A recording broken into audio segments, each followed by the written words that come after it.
ചമ്മന്തി അരക്കുകയും ചെയ്യാം. ശ്രദ്ധിക്കേണ്ട കാര്യം ഈ തേങ്ങയല്ല മാങ്ങ നമ്മൾ പകർത്തി വെക്കാം. അപ്പോൾ നമുക്ക് ബാക്കി വീഡിയോ കാണിച്ചു തരാതെ. അതെ, ഈ മാങ്ങപ്പഴം അതുപോലെ പച്ചമാങ്ങ ഉപ്പും കൂട്ടി മുളകും എല്ലാം കൂട്ടി കഴിക്കുന്നത്, അതുപോലെ ഉപ്പിലിട്ട മാങ്ങ അച്ചാറ്, അങ്ങനെ മാങ്ങയുടെ പല വിഭവങ്ങൾ ചെറുതായിരിക്കും കണ്ണിമാങ്ങ തൊട്ട് അത് പഴുത്ത് റൈപ്പനായി വരുന്നതോടും വരെ പല സ്റ്റേജുകളിൽ പല ഡിഫറെൻറ്റ് വെറൈറ്റീസ് നമ്മൾ മലയാളീസിന് വളരെ സുപരിചിതമാണല്ലേ. പക്ഷേ പല സ്ഥലങ്ങളിലും പോകുമ്പോൾ കൂടുതലും പഴങ്ങൾ കഴിക്കുന്നത് നമ്മൾ കണ്ടിട്ടുണ്ട്. പക്ഷേ ചില സ്ഥലങ്ങളിലൊക്കെ പിക്കിൾ അധികം യൂസ് ചെയ്യുന്നതായിട്ട് കണ്ടിട്ടില്ല. അതുപോലെ തന്നെ ഉപ്പും മുളകൊക്കെ കൂട്ടിയിട്ട് കഴിക്കുന്നത് ഞാൻ കണ്ടില്ല. ഞാൻ ഹൈദരാബാദ് വരുന്ന സമയത്ത് അവർക്ക് മാംഗോ പിക്കിൾ അത്ര അത് ഇഷ്ടമില്ല അവിടെയുള്ളവർക്ക്. പക്ഷെ നമുക്ക് മാങ്ങാച്ചാറും ഉപ്പും കൂട്ടി ചെറിയ മാങ്ങയൊക്കെ കഴിക്കുന്ന കണ്ണിമാങ്ങയൊക്കെ കഴിക്കുന്നത് ഉപ്പിലിട്ടതൊക്കെ നമുക്ക് ഭയങ്കര ഇഷ്ടമാണ്. അപ്പം നമ്മുടെ മുറ്റത്ത് നിറയെ മാവുണ്ട്. ഇപ്രാവശ്യം നമ്മൾ കുറച്ച് ഉപ്പിലിട്ടതും അതുപോലെ അച്ചാറൊക്കെ ഉണ്ടാക്കി വെക്കാമെന്ന് വിചാരിച്ചു. മമ്മി ഉള്ളതുകൊണ്ടാണ് ആക്ച്വലി ഇതൊക്കെ എനിക്ക് സാധിക്കുന്നത്. ഡ്യൂട്ടി ഉള്ളത് കാരണം ഒന്നിനും സമയം കിട്ടാറില്ല. അതുകൊണ്ട് മാത്രമാണ് എനിക്കിങ്ങനെ വീഡിയോ എടുക്കാനും നിങ്ങളിലോട്ട് ഓരോ വീഡിയോ എത്തിക്കാൻ സാധിക്കുന്നത്. അപ്പോൾ നമുക്ക് കണ്ടു നോക്കാം എങ്ങനെ ഇതൊക്കെ ഉണ്ടാക്കുന്നതെന്ന്. വീടിന് ചുറ്റും പലതരത്തിലുള്ള മാവുണ്ട്. അതുകൊണ്ട് എനിക്ക് ആകെ കൺഫ്യൂഷനാണ് ഏത് മാങ്ങയാണ് മമ്മി എടുക്കുന്നതെന്നുള്ളത്. നമുക്ക് മമ്മിയോട് ചോദിച്ചു നോക്കാം. ഇതിനെ മാങ്ങയുമേ മൂവാണ്ട മാങ്ങ. അപ്പം ചെറുതായിട്ട് ഇതുപോലെ കുഞ്ഞി പീസസ് ആയിട്ട് അരിഞ്ഞ് നമ്മൾ കടുക് മാങ്ങ അച്ചാർ ഉണ്ടാക്കാൻ പോവാണ്. എല്ലാവരും അച്ചാറൊക്കെ ഇടുന്നതാണ്, എന്നാലും ഞങ്ങൾ ഇടുന്ന ആ ഒരു രീതി, മമ്മി സാധാരണ അച്ചാറിട്ട് ഇടുന്ന ഒരു രീതി ഇന്ന് നമുക്കൊന്ന് പരിചയപ്പെടാവേ. അപ്പോൾ ഇതുപോലെ മാങ്ങ ഇതുണ്ട് ചെറിയ പീസസ് ആക്കണം. ഇത് ഇതുപോലെ മുറിച്ചിടണം. എന്നിട്ട് ഇങ്ങനെ വരഞ്ഞിട്ട് ചെറിയ പീസസ് ആയിട്ട് അരിയണം. ഇതൊക്കെ എല്ലാവർക്കും അറിയാവുന്ന, പക്ഷേ അറിയില്ലാത്ത ആൾക്കാരും ഉണ്ട്. അപ്പോൾ അവർക്ക് വേണ്ടി പറഞ്ഞു കേട്ടോ. അപ്പോൾ ഇങ്ങനെ അരിഞ്ഞിട്ട് നമ്മൾ ഉപ്പ് തിരുമണം അല്ലേ? പൊടിയുപ്പ് കൊണ്ട് നന്നായിട്ട് തിരിഞ്ഞ് കുറച്ച് നേരം വെക്കണം അല്ലേ? ഉപ്പ് അതിനകത്തോട്ട് പിടിക്കാൻ വേണ്ടി വെക്കണം. അപ്പോൾ നമ്മൾ ശ്രദ്ധിക്കേണ്ട കാര്യം ഈ തേങ്ങയല്ല മാങ്ങ നമ്മൾ പുറമെല്ലാം കഴുകിയിട്ട് വൃത്തിയായിട്ട് തുടച്ച് ഉണങ്ങാൻ വേണ്ടി വെക്കണം. ഫാൻ്റെ കീഴിൽ വെച്ചിട്ട് ഉണങ്ങാൻ വെക്കണം. ഉണങ്ങിയിട്ട് ഒട്ടും വെള്ളം ഉണ്ടാകാൻ പാടില്ല. എന്നിട്ട് നന്നായിട്ട് ഉണങ്ങിയ പരുവത്തിൽ, അത് ഉണക്കാനൊന്നും വെക്കൊന്നും വേണ്ട. പുറമെല്ലാം കഴുകിയിട്ട് ഫാൻ്റെ ചൂട്ടിലൊന്ന് പുറത്തേക്ക് ഈർപ്പൊക്കെ ഒന്ന് പോകണം. അതിനുശേഷം ഇതുപോലെ അരിഞ്ഞിട്ട്, അപ്പോൾ അങ്ങനെ അരിയുമ്പം ഇതിനകത്തും വെള്ളമൊന്നും ഉണ്ടാവില്ല കണ്ടോ, നല്ല ജലാംശം ഒന്നുമില്ല. എന്നിട്ട് ഇതിനകത്ത് നന്നായിട്ട് ഉപ്പ് പൊടി ഇട്ട് നന്നായിട്ട് തിരുമ്മി, പിന്നെ ബാക്കിയുള്ളത് നമുക്ക് വഴിയെ കാണാം കേട്ടോ. ആദ്യം നമ്മൾ കുറച്ച് വെളിച്ചെണ്ണ ഒഴിച്ചു. അത് കഴിഞ്ഞിട്ട് നമ്മൾ കുറച്ച് നല്ലെണ്ണ ഒഴിച്ചു. എന്തിനാണ് പൂക്കാതിരിക്കാൻ? ഏതാ പൂക്കാതിരിക്കാൻ ഉപയോഗിക്കുന്നത്? നല്ലെണ്ണയോ? അപ്പോൾ വെളിച്ചെണ്ണ അത് വെളിച്ചെണ്ണ ടേസ്റ്റ് കിട്ടാൻ ആണോ? കടുക് കേട്ടോ.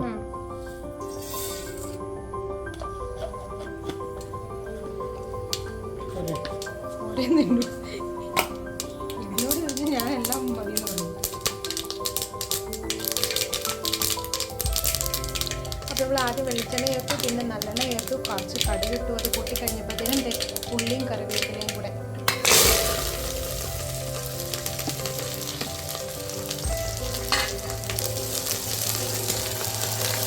നല്ലെണ്ണ നമ്മൾ ചേർക്കുന്നത് പൂത്ത് പോകാതിരിക്കാനും തണുത്ത് പോകാതിരിക്കാനൊക്കെയാണ് എന്നാണ് നമ്മൾ പറഞ്ഞത്. വെളിച്ചെണ്ണ എങ്ങനെ ചേർക്കുന്നതെന്ന് എനിക്ക് അറിയില്ലല്ലോ. വെളിച്ചെണ്ണ നമ്മളൊരു ടേസ്റ്റിന് വേണ്ടി ചേർക്കുന്നേ ഉള്ളൂ. അത് നല്ല മണം, നല്ലെണ്ണയ്ക്കകത്ത് മൂപ്പിക്കുന്നതുകൊണ്ടായിരിക്കും അല്ലേ? ഇത് മാങ്ങ നമ്മൾ ഉപ്പ് നന്നായിട്ട് തിരുമ്മി പിടിപ്പിച്ച് വെച്ചേക്കുന്നതാണ്. അപ്പം അച്ചാറിടുന്നതിന് മുൻപ്, നമ്മൾ ഈ ഉലത്തുന്നതിന് മുൻപ് ഇതേപോലെ നേരത്തെ ഉപ്പ് നമ്മൾ തിരുമ്മി വെക്കണം. ആദ്യം ശകലം വെളിച്ചെണ്ണ നല്ലെണ്ണ ഒഴിച്ചാൽ പകുതി വരും. അപ്പം മൂക്കാൻ താമസിക്കും. വെച്ചിട്ട് നമ്മളിങ്ങനെ ഇളക്കിക്കൊണ്ടിരിക്കണം. വെളിച്ചെണ്ണ ആയിരുന്നെങ്കിൽ ഇപ്പോൾ മൂത്ത് വരേണ്ട സമയം കഴിഞ്ഞല്ലേ? വെളിച്ചെണ്ണ ഒഴിച്ചാൽ വേഗം. ആ സൈഡിൻ്റെ ഉള്ളി കരിയുന്നുണ്ടോ?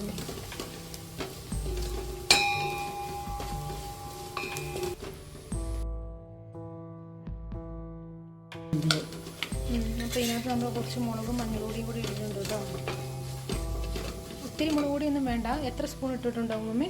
2.5 കയ്യിൽ. 2.5 കയ്യിൽ മുളക് പൊടി, 1 കിലോ മഞ്ഞൾ പൊടിയാണ്. ശകലം മഞ്ഞൾപ്പൊടി. ഓക്കെ. അതിനുശേഷം നമ്മൾ ഈ അരിഞ്ഞ് ഉപ്പ് തിരുമ്മി വെച്ചിരിക്കുന്ന മാങ്ങ അതിനകത്തോട്ട് ഇട്ടു.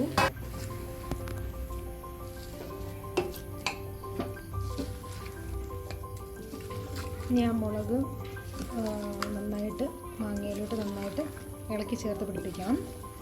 മാങ്ങ വേവിക്കരുത്. ആ. മുളക് പൊടി ഇട്ട് ഇളക്കി പച്ചമുളക് മാറി കഴിഞ്ഞാൽ ചട്ടി വാങ്ങി ഒഴിച്ച് മാങ്ങ കുടഞ്ഞിട്ട് ഇളക്കി നന്നായിട്ട് യോജിൻ ചെയ്യണം. ഓക്കെ, അപ്പം മാങ്ങ വാടി പോകാൻ പാടില്ലല്ലേ? ഇല്ല, മാങ്ങ വാടി തന്നെ മാങ്ങ വാട്ടിയാൽ വേഗം വെന്ത് പോകും. വെള്ളത്തിലിട്ട് വേഗം വെന്ത് പോകും. അളിഞ്ഞു പോകായിരിക്കും അല്ലേ? കട്ടിയിടാന്ന് കടിക്കണ്ടേ? ഓക്കെ.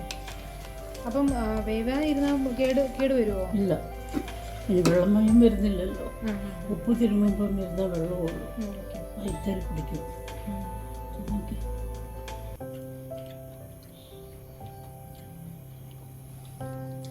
ഉപ്പൂടെ വേണോ? കുറച്ചും കൂടി ഉപ്പ് വേണം.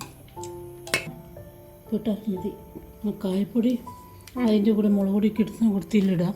ഇനി നമ്മളെ ഉപ്പ് ഇട്ടത് കുറഞ്ഞു പോയി, അത് കാരണം വീണ്ടും നമ്മൾ കുറച്ചും കൂടെ ഉപ്പ് പൊടി ഇട്ടിട്ട് നന്നായിട്ട് കായവും ഉപ്പ് പൊടിയും കൂടെ തിരുമ്മി പിടിപ്പിച്ച് ഒന്നും കൂടെ റെഡിയാക്കി എടുക്കുവാണ്.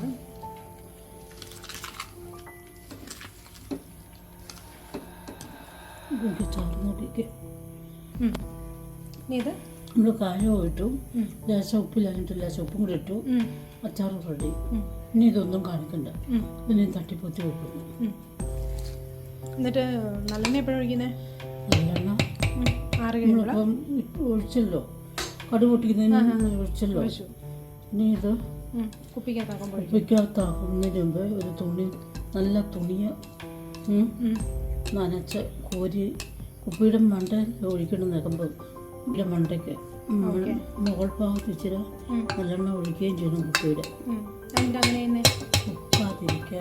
പൂക്കാതിരിക്കാനല്ലേ? ഇനിയിപ്പോൾ ഇത് ആറണോ കുപ്പിയിലോട്ട് മാറ്റണമെങ്കിൽ? ഇത് രാവിലത്തേനും തണുക്കും. അപ്പം രാവിലെയാണോ നമ്മൾ എടുത്ത് വെക്കാൻ പോകുന്നത്?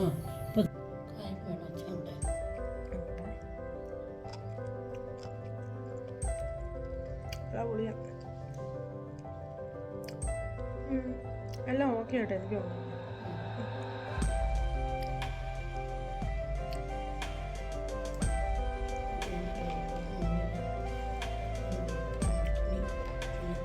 ആക്കാം.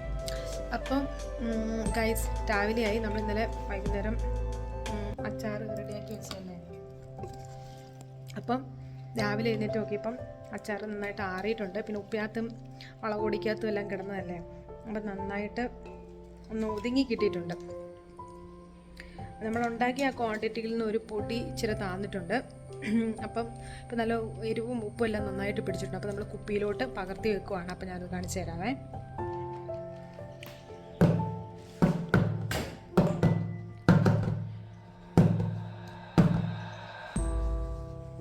നമ്മളൊരു കുപ്പി നിറച്ചു. നമ്മൾ വിചാരിച്ചു 2-3 കുപ്പി ഉണ്ടാകും, അല്ലെങ്കിൽ 2 കുപ്പിയെങ്കിലും ഉണ്ടാവുമെന്ന്. പക്ഷേ ഇപ്പം രാവിലെ ആയപ്പോഴത്തേനും അത് ഇച്ചിരി ഒതുങ്ങി. അപ്പോൾ ഇപ്പോൾ ഇത്രയേ ഉള്ളൂ, ഒരു കുപ്പി ഫില്ലാക്കാനുള്ളതേ ഉള്ളൂ.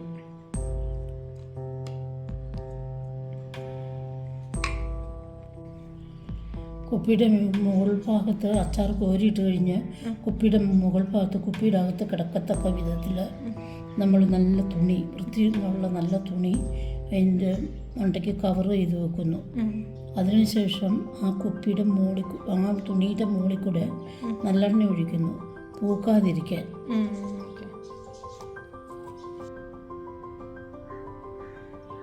നല്ല എണ്ണ എന്ന് പറഞ്ഞു കഴിഞ്ഞിട്ടുണ്ടെങ്കിൽ ഇത് ജിഞ്ചല്ലി ഓയിൽ, നല്ലെണ്ണ. ഇത്ര മതി. ഇത്രയും പോരെ. നമ്മൾ അടുത്ത കുപ്പിയിൽ, ഇത് ഞങ്ങൾ കഴിഞ്ഞ വർഷം ഉണ്ടാക്കിയ അച്ചാർ കേട്ടോ. അത് നമ്മൾ കുറേശ്ശെ എടുക്കും. ചെറിയ കുഞ്ഞു കുപ്പിയിലോട്ട് പകർത്തിയെടുക്കും. വലിയ കുപ്പി നമ്മൾ ഫ്രിഡ്ജിൽ സൂക്ഷിക്കും. അപ്പോൾ ആ കുപ്പിയിലെ കൂടെ ഒന്നും കൂടി നമ്മൾ നട്ട് ഇച്ചിരി എണ്ണയെല്ലാം ഒഴിച്ച് ഇളക്കി എടുക്കുക. ഇത് കൂട്ടുകാരത്തേക്ക് കൊടുക്കാൻ വേണ്ടി മമ്മി നിറച്ചുകൊണ്ടിരിക്കുകയാണ്. മമ്മി എഴുതിയിട്ട് പേരെണ്ണ നബീസ ഖദീജ.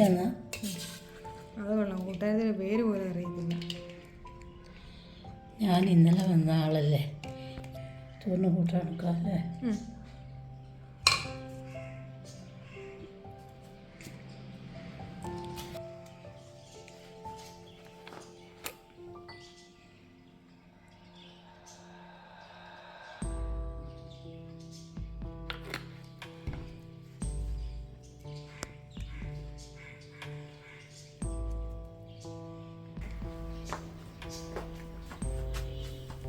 അപ്പോൾ മമ്മി കൂട്ടുകാരത്തേക്ക് അച്ചാരം കൊണ്ട് പോവുകയാണ്.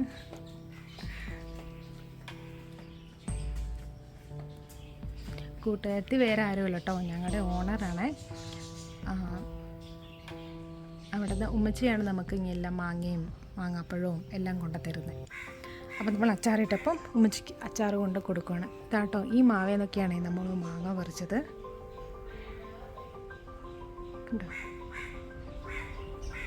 ഇതൊരു മാവ് അല്ല, ഇതൊരു മാവ്, ഇത് വേറൊരു മാവ്, അതിൻ്റെ അപ്പുറത്ത് പിന്നെയുണ്ട് വേറെ മാവ്. ഇതെല്ലാം കൂടി ഇങ്ങനെ അടുത്തടുത്തായത് കാരണം ഒരു മാവിൻ്റെ ശിഖരങ്ങളായിട്ട് നമുക്ക് തോന്നും, പക്ഷേ ഇതെല്ലാം ഇടകലർന്നാണ് നിൽക്കുന്നത്. പിന്നെ വേറൊരു മാവുണ്ടല്ലോ, വേറൊരു മാവ് മോള് കാണുന്നില്ലല്ലേ. ഈ മാവ് എന്നുള്ള മാവ് നല്ല മാങ്ങയ്ക്കാണ് നല്ല ടേസ്റ്റ്. മാങ്ങയുടെ കുറച്ച് ബാലൻസ് ഉണ്ടായിരുന്നു, അത് ഇതേപോലെ കഴുകി ഉണങ്ങി വെള്ളം ഒഴിച്ചിട്ട് അച്ചാറിൻ്റെ ബാലൻസ് അല്ലേ. ഇത് അരിയണം നീളം. മറ്റേത് അരിഞ്ഞ അച്ചാറിന് കണ്ണിമാങ്ങയ്ക്ക് അരിഞ്ഞ പോലെയല്ല ഇത്, ഇങ്ങനെ നീളത്തില് ചക്കുരുമാങ്ങയൊക്കെ വെക്കുന്നതിനകത്ത് അരിയുന്ന പോലെ അരിഞ്ഞ് പിന്നെ ചീനിമുളകും പൊളന്ന് ഉപ്പ് എല്ലാം ഇട്ട് വെള്ളം തിളപ്പിച്ച് ചെറുചൂടോടുകൂടി നമ്മൾ ഇത് കുപ്പിയിൽ കോരി വെക്കുന്നു. മഴക്കാലം ആകുമ്പോൾ മാങ്ങയുടെ സീസണൊക്കെ കഴിയുമ്പം നമ്മളിതെടുത്ത് ഇവൻ്റെ വെള്ളവും കുടിച്ച് ഇവനെ കടിച്ച് കൂട്ടാം. മുളകും മാങ്ങായും ചമ്മന്തി അരക്കുകയും ചെയ്യാം.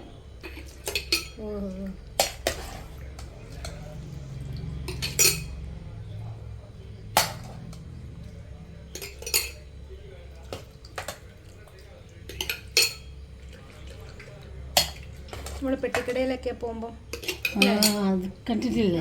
അതെ, ശരിക്കും ഈ ഉപ്പിനകത്തോട്ടെ കാന്താരി മുളകും ഈ മാങ്ങയും എല്ലാം കൂടെ മിക്സ് ആയിട്ട് നമ്മൾ ഇന്നലെ മമ്മി രാവിലെ അല്ലേ ഇത് വെള്ളം ഒഴിച്ച് വെച്ചേ? അല്ല, ഉച്ചയ്ക്ക് ഇന്നലെ രാത്രിയിൽ ഇങ്ങനെ ഒഴിച്ചു വെച്ചു. അപ്പോൾ ഇപ്പം നമ്മളിങ്ങനെ കുപ്പിലോട്ട് പകർത്തുന്ന സമയമൊക്കെ ആയപ്പോഴത്തേന് നല്ല മണമാണ്. ഈ കാന്താരി മുളകും ഉപ്പും മാങ്ങയെല്ലാം കൂടെ കുറച്ച് നേരം ഇരുന്ന് കഴിഞ്ഞപ്പോഴത്തേനും നല്ലൊരു മണമാണ്. നമ്മൾ ഈ കടയിൽ നിന്നൊക്കെ നമ്മളെടുത്ത് കഴിക്കുകയല്ലേ, അപ്പോൾ ഉള്ള അതേ ഒരു മണം.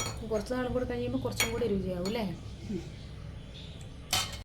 ഉപ്പിലിട്ട മാങ്ങ എല്ലാവർക്കും സുപരിചിതമാണെന്ന് എനിക്കറിയാം, എങ്കിലും ഞങ്ങൾ ഉണ്ടാക്കിയപ്പോൾ ചെറിയൊരു ഷോട്ട് നിങ്ങളെ കാണിക്കാൻ ഇട്ടുന്നേ ഉള്ളൂ കേട്ടോ. അപ്പോൾ പുതിയൊരു വീഡിയോ ആയിട്ട് നമുക്ക് വീണ്ടും കാണാം. Bye bye.